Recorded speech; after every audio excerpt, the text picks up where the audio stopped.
Seketika, malam yang hening pun berubah menjadi histeris karena teriakan warga.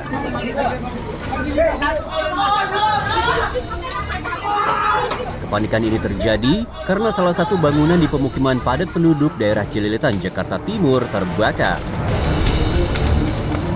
Ada orang lewat pakai motor. Kita lagi nongkrong nih di warkop. Lagi nongkrong ada orang lewat, dia bilang begini, "Bang, ada api tuh, ada api."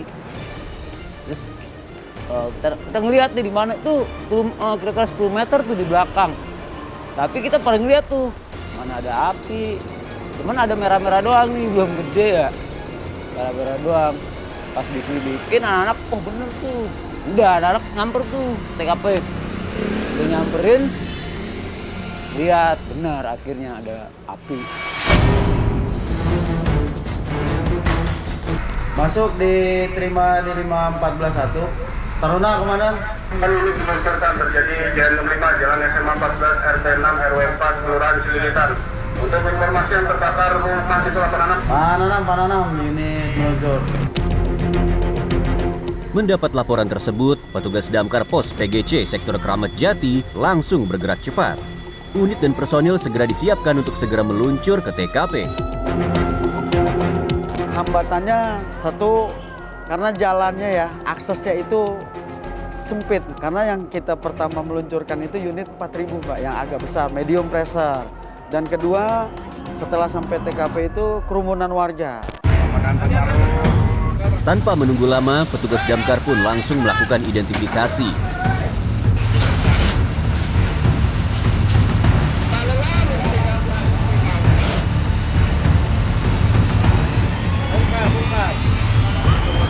Setelah itu, mereka langsung menyiapkan strategi untuk melokalisir kebakaran agar tidak menjalar ke rumah lain.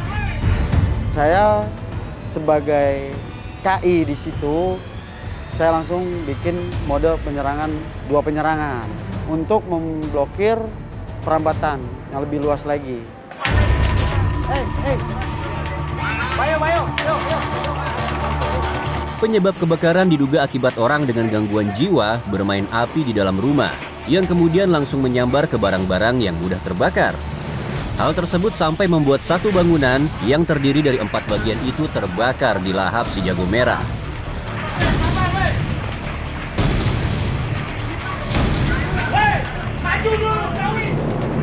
Cukup besar ya Mbak, karena posisinya satu rumah dibikin beberapa petak dan tingkat. Itu.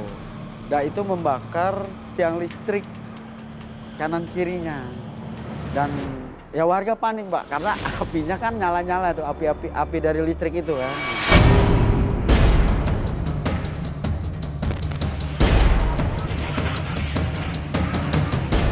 Karena api yang cukup besar, tim damkar sampai mengerahkan 75 personil dengan 15 unit beserta quick response-nya.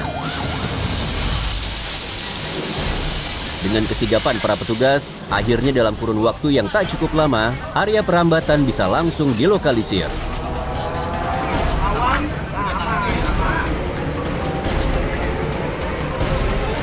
Dan alhamdulillah kita bisa melokalisir kebakaran tersebut dalam waktu sekitar kurang lebih 15 menit.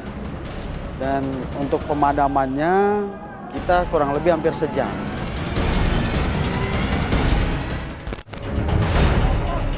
Para warga pun sekarang bisa bernapas lega karena akhirnya api bisa padam tanpa menjalar ke rumah yang lain. Kerja keras dan keberhasilan tim damkar pun tak luput mendapat apresiasi dari warga.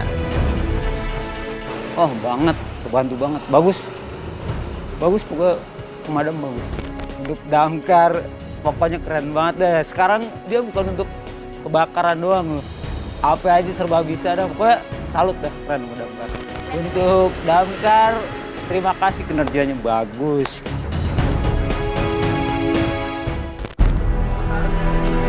Untuk menghindari hal serupa, petugas damkar memberikan himbauan kepada warga. Apabila terjadi Jaya 65 atau dalam tanda kurung tuh kebakaran, cepat hubungi pemadam. Karena dari pemadam sendiri pun sudah menyebarkan stiker-stiker nomor telepon untuk damkar agar selalu cepat kita respon. Dan himbauannya ya dipastikan kayak kompor itu udah mati, listrik pergunakan yang sebaik mungkin.